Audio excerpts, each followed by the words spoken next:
সূর্যি মামার বিয়ে।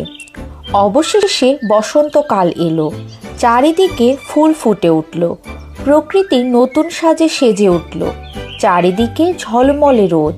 সে বড় সুখের সময়। সূর্যের বিয়ে হবে, চারিদিকে খবরটা রটে গেল।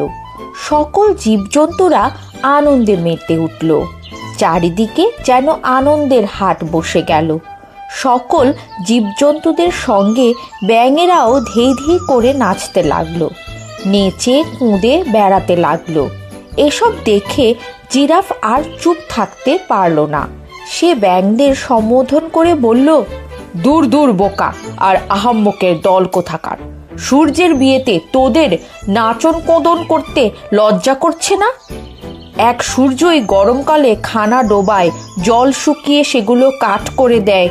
তার বিয়ে হলে তার বউয়ের যদি ওই রকম একটা বাচ্চা হয়, তাহলে তোদের দশা কি হবে একবার ভেবে দেখেছিস? তোদের সবাইকে জলের অভাবে ধনে প্রাণে মরতে হবে, আর জীবজন্তুরাও রেহাই পাবে না। প্রাণীকুল জ্বলে পুড়ে ধ্বংস হয়ে যাবে।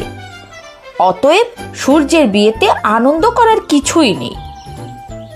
এসব শুনে ব্যাঙেরা হকচকিয়ে গিয়ে নাচন কোদন ত্যাগ করে ভাবতে বসল, তাই তো, জিরাফ তো ঠিকই বলেছে।